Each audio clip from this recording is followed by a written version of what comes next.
Alright guys, it's round 3 action. 2 undefeated players.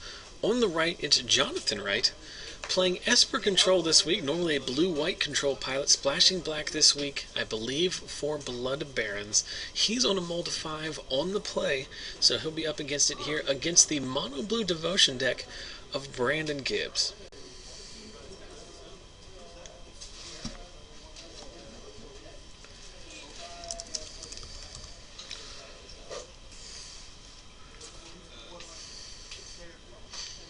So a turn 1 Judge's Familiar, followed up by a turn 2 Tidebinder Mage.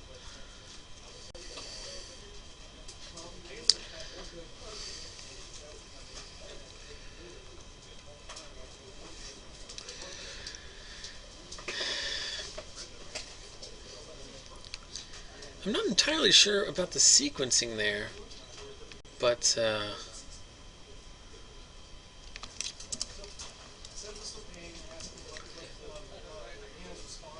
looked like Jonathan casting a Devour Flesh during his main phase, Brandon choosing to get rid of his Judge's Familiar. And then he goes up to 3 and immediately plays a Night Veil Spectre, but Jonathan finds his third land, and a D-Sphere to answer it. So Brandon left with just a Grizzly Bear.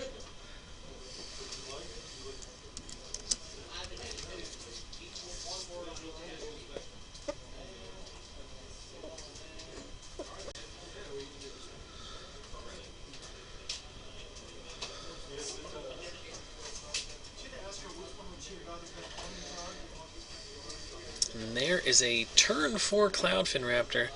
We've said it multiple times before, and it is nothing new, but the mono blue deck, in order to take advantage of awesome cards like Nykthos, Thassa, and Master of Waves, you have to play horrible cards like turn 4 Cloudfin Raptors and turn 2 Tidebinder Mages against a non-green deck.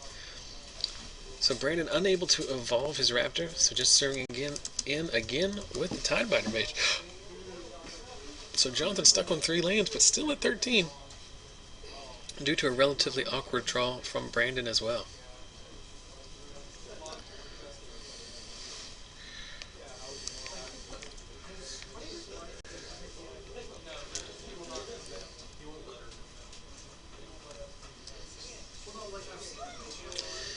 And there's yet another Cloudfin Raptor.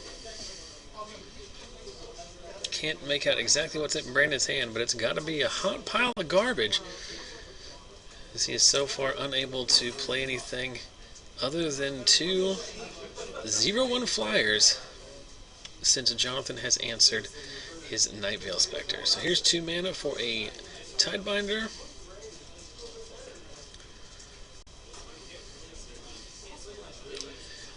And in response, we are going to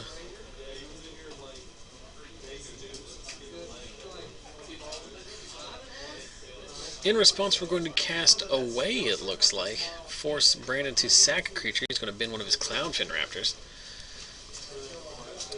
And that will evolve the remaining Raptor and let Brandon get in for 3, dropping Jonathan down to 10. There's a Jace, Architect of Thoughts. I'm going to take that up to 5. So Jonathan trying to stabilize here, having just found his 4th land. Brandon deciding if he wants to Cyclonic Rift the Jace, I guess? Not sure exactly what we would do here. That's not going to work like he thinks it will. The trigger still happens.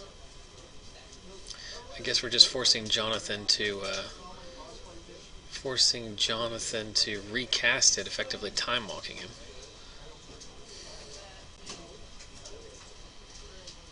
So 3 mana for another Night Veil Spectre or a Thassa here. It is a Thassa, and she is active. Since it does come in as a creature, it will evolve the Cloudfin Raptor. And Jonathan on a dead on board here. There's a Supreme Verdict. So it won't clear the Thassa out, but it will turn off Devotion here. But Brandon is going to be able to get ahead here, being able to scry each and every turn. The scry 1 on Thassa, oft overlooked in terms of power level, but it very sneakily gets you ahead in a matchup like this as we grind along here. There's another copy of Cloudfin Raptor. It looks like a Frostburn Weird coming here to evolve it. It is, in fact. And we are just one blue mana symbol away from turning Thassa on. So a lot of cards in Brandon's deck that Jonathan will be dead to here, as an active Thassa would be lethal.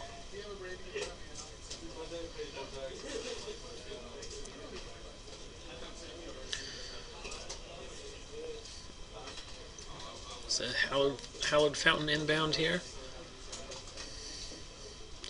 I would think it would be, since we're thinking about whether we're going to play it tapped or untapped.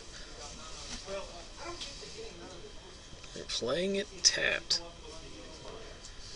Scry one from Thassa.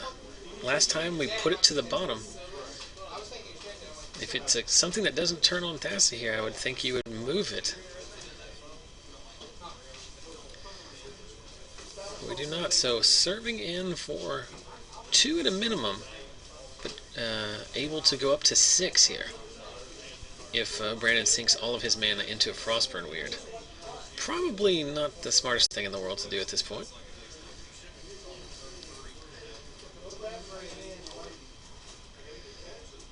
You probably want to tick it up to 3, so that represents a lethal attack next turn.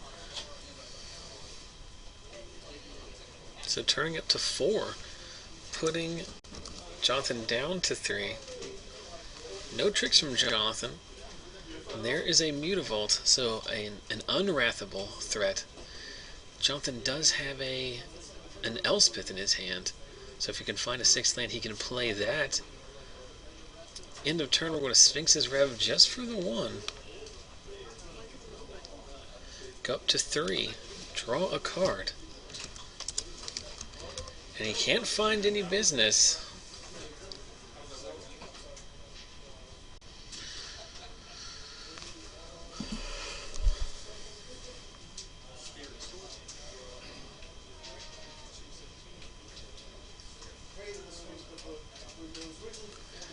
So underway here in Game 2, Jonathan Wright down a game. I believe both players kept their opening 7.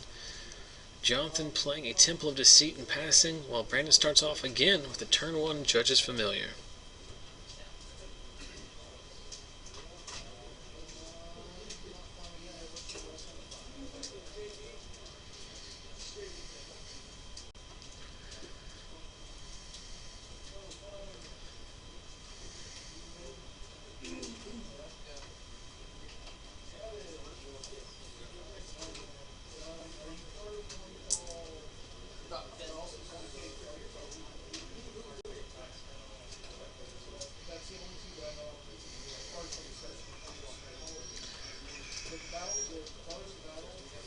So Brandon's serving in with his Judge's Familiar, but not following it up with any other creature. Not necessarily the way he drew it up, and Jonathan not stumbling on mana so far this game. Should make for a much more competitive affair than game number 1.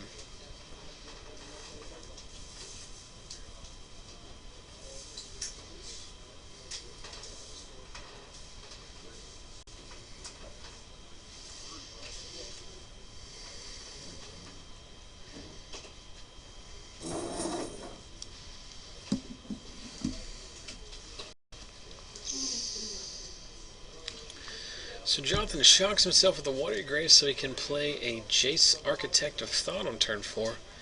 Ticks it up and passes the turn. So Brandon, I guess, choosing again if he wants to Cyclonic Rift the Jace here.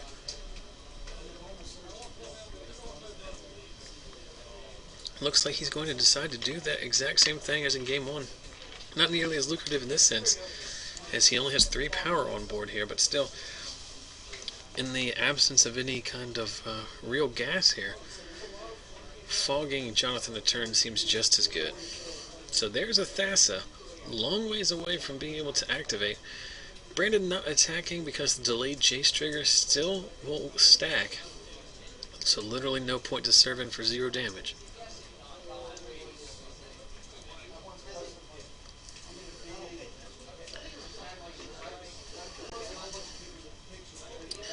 So Jonathan replays his Jace, ticks it back up, and then passes back. But now Brandon will start to grind advantage off the Thassa Scry, shoving what's likely a dead draw to the bottom here. Brandon's not entirely to the point of the game where he can ship every land to the bottom. He does need a third blue source in order to be able to cast Nightveil Spectre. But again, being able to fix his draws every turn from here on out, going to give Brandon a lot of, not card advantage, but a lot of control over how the rest of this game plays out. So Sir's in with both Mutavaults. Goes ahead and attacks Jace down to 3 thanks to the delayed trigger. There is his last, or the last blue source he should need for the rest of the game. So Jonathan untaps with 5 mana, ticks his Jace up. Now I'm not sure, I know when Jonathan plays blue-white, he does have the Quicken into Supreme Verdict combo in his deck. And that's possibly what he's representing here, but not sure if with his Black Splash he does play a Quicken in the main deck of this deck.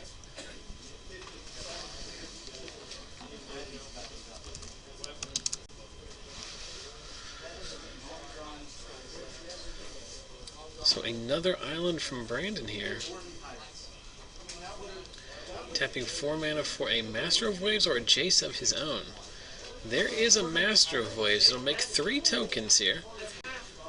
Not the worst thing in the world. And if Jonathan is sitting on the Quick and Supreme Verdict like we talked about, then he is more than content to let this resolve.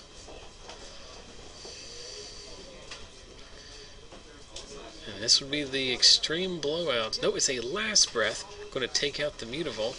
It's going to send Brandon up to 24, which is basically irrelevant at this point. And then Brandon just passes back.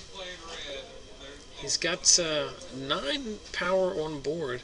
If he can find 2 more blue mana symbols, he'll kick that up to 14, 16 with the Mutavault. So he's got lethal on board here. Of course, Jonathan has the ability to give everything -1, -0 with the Jace here. And there is a Supreme Verdict.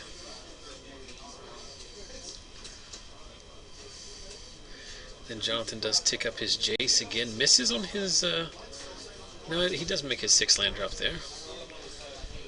Brandon shoving another card off the scry from Thassa, and now needs to rebuild his army here. He has a Mutavault, which in most circumstances is pretty good, but with the Jace trigger, it's only attacking for 1 a turn, and Jonathan's life total a healthy 16.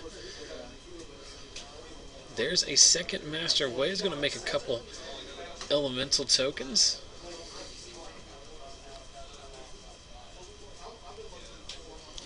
And serve in with the Mutavault to keep Jace honest, back down to 4.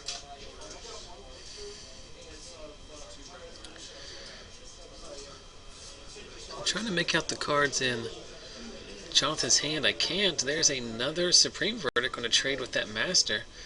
Tick it back up, and yet we miss lands again here. So Jonathan really struggling with lands, having only drawn 10 across the 2 games so far. Which in some decks would be more than enough, but in these blue-white based control decks is a relatively paltry sum. The same Mutavault attack, 3 cards in hand for Brandon, but no follow-up, so he's kind of exhausted his abilities here. Looks like he's sandbagging a Nykthos, maybe? And at this point, Jonathan has decided to go to the mini-factor fiction off of the Jace. There's a D-Sphere versus a Temple of Enlightenment and a Plains.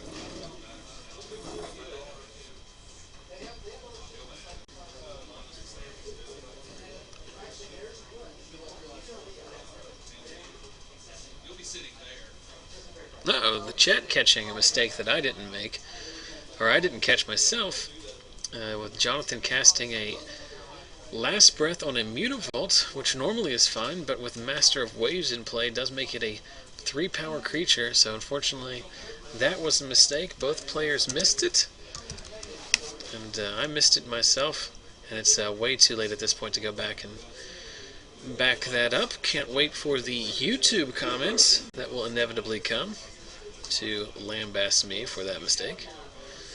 But it's bound to happen. So a Gainsay takes out a Thassa after the first one had been desphered, but that clears the way for a Frostburn Weird.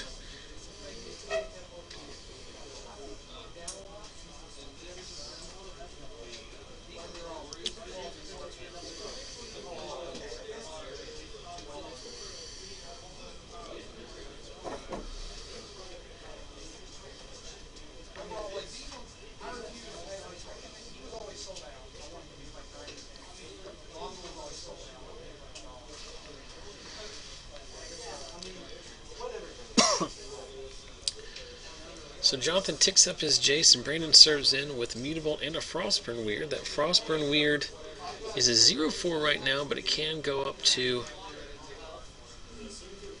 3 power. Brandon pumping it twice, and in response, Jonathan is going to Azorius Charm it. So kind of time walk Brandon a little bit there. And Jace drops down to 2 loyalty. And at end of turn, we're going to Sphinx's Rev for 2. It resolves. Jonathan gains 2 life, and more importantly, it draws 2 more cards.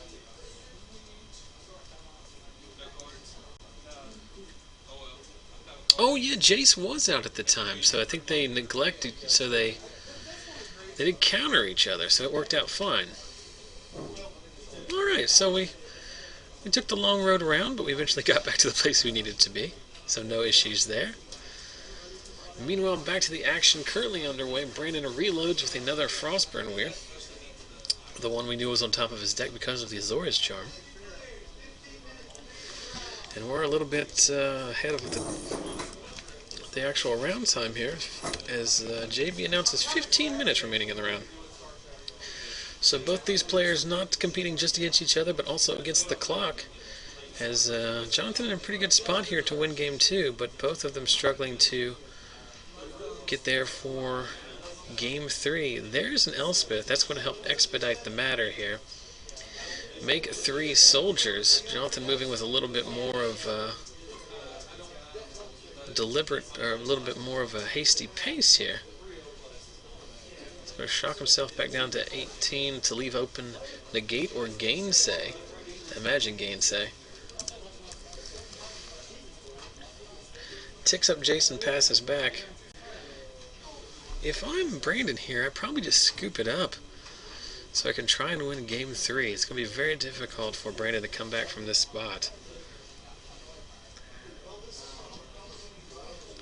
I guess you're not dead. I guess you can find a 7th land and a Cyclonic Rift, but with only 14 minutes remaining in the round, that might be better served played in game 3.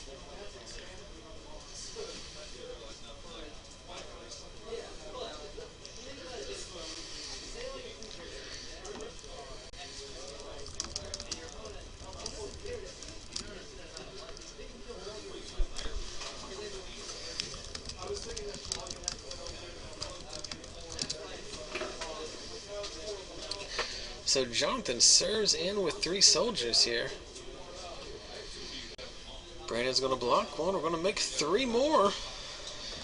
And this game's slowly slipping away here from Brandon.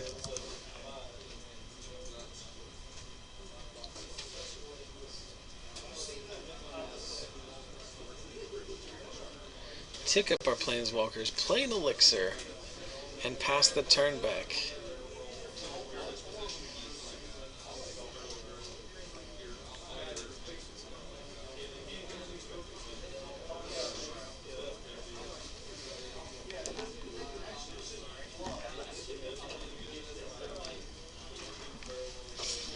So there's the 7th land, so we're drawing line Cyclonic Rift. Again, not sure how many copies Brandon's playing. He's already used one early, as he bounced at Jace just for tempo's sake.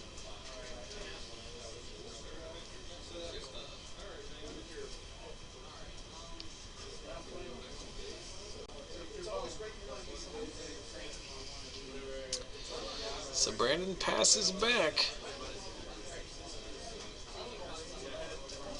Jonathan serves in with the team here. We're loading up a Mutavault. Last breath on the Mutavault. I thought Brandon was going to scoop there, but he did not. He wants to get his money's worth. Let's hope that doesn't come back to bite him. So we're up to ultimate on Elspeth next turn. With 1, 2, 3, 4, 5, 6, 7. So that'll be 21, so that's not going to be enough. Plus Brandon has the Judge's Familiar to block anyway. So 2 turns away from this one being over.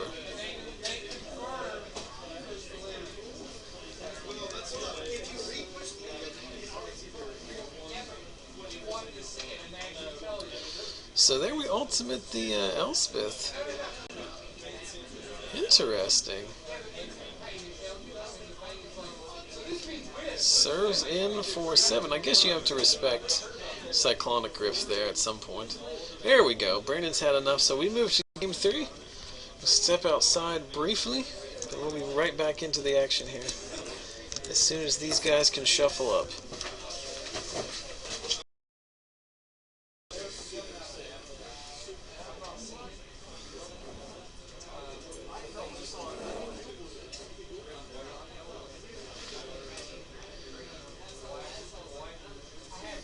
So both players keeping 7 here in the decider.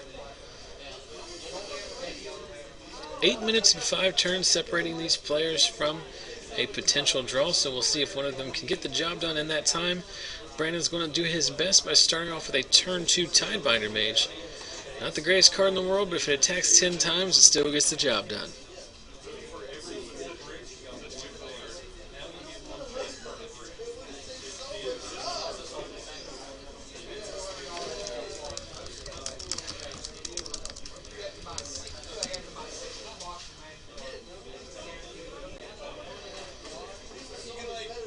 So a turn 3 Thassa answered by a turn 3 D-Sphere out of Jonathan, but the Tidebinder Mage slowly ticking away.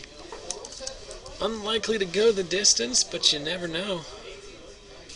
And there is a Night Veil Spectre, as we see Brandon was hoping to land the Thassa and then go on the beatdown plan, activating it with the Night Veil Spectre, but the D-Sphere spoiled that plans, and it looks like a Supreme Verdict's going to clear the board.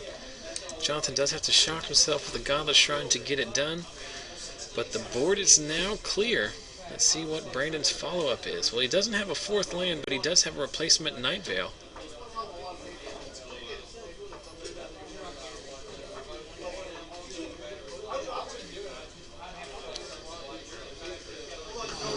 So Jonathan just passes back. We're going to see a Last Breath here, probably. No, a Hero's Downfall. One of the advantages to playing Esper, you do have access to Hero's Downfall. And Brandon, like tapping 2 mana, looks like another. Nope.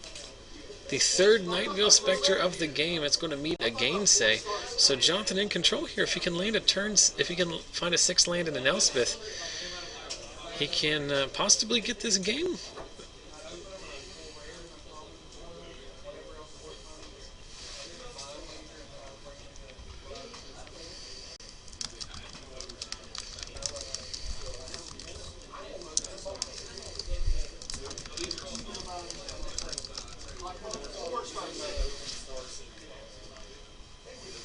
So a Frostburn Weird and a Tidebinder Mage both come down. So Brandon's drawn a lot of business this game, but there's a 7th land. Shocking ourselves with a Watery Grave here. Looks like another Supreme Verdict coming. Jace ticks up to 6. Jonathan might be on the Jace plan here. Getting his own Elspeth and Brandon's. And there's the last card in Jonathan's hand is a Dissolve. Scry 1, put it on the bottom here. We might be on the Jace plan. Get your own Elspeth, get Brandon's Thassa possibly. Master of Waves would also be pretty good.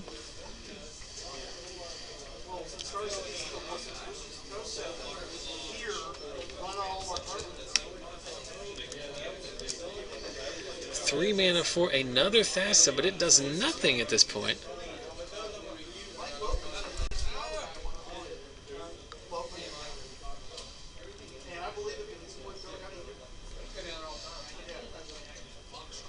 the Jace up to 8. So we're going to need to come up with 4 mana symbols here to turn on our Thassa or a Cyclonic Rift.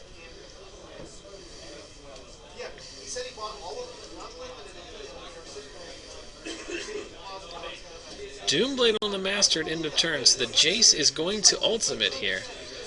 Let's see what Jonathan chooses. Almost certainly going to be the Elspeth out of his own deck. Out of Brandon's deck, we can choose Master of Waves, that'll make 2 creatures.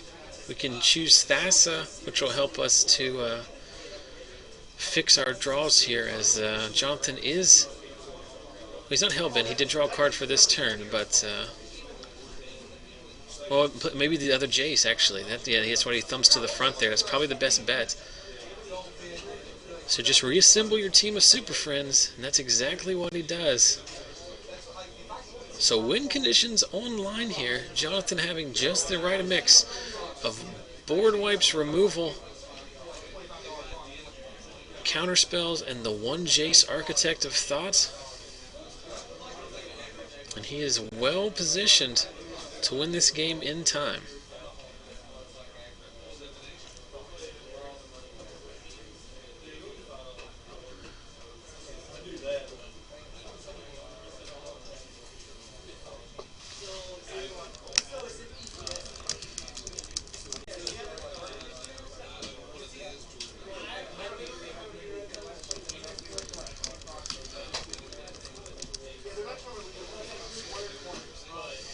So a Frostburn and a Tidebinder come down. That does turn on Thassa, but Jonathan able to chump block with one of his soldiers here.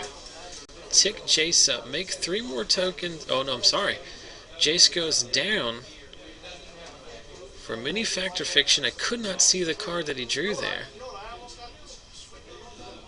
Temple of Silence. Scrying 1 to the bottom. Activating the Elspeth. Looks like Jonathan has an Azorius Charm in his hand. While Brandon has no cards in hand, he doesn't have enough mana, we're going to Last Breath the Frostburn Weird, sending Brandon up to 24. But if Elspeth goes ultimate, those soldiers are going to swing in giant chunks of damage.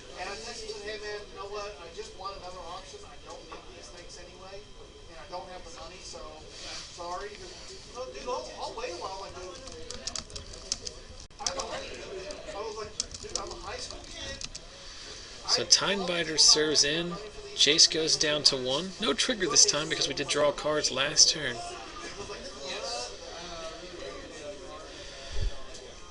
Jace goes up again, Jonathan on the offense this time. Makes 3 more tokens with Elspeth. Brandon down to 19.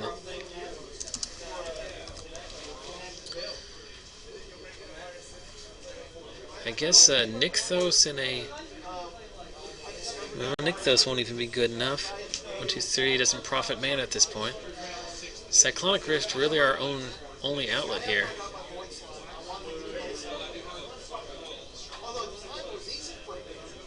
Not sure why we tapped 2 blue mana for there. Oh, he made his creature unblockable with Thassa. Ultimate Elspeth. Get in there.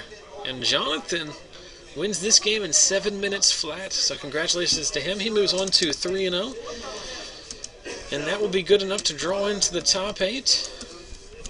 Brandon, unfortunately, not short on business there, but Jonathan just had all the answers at the right time.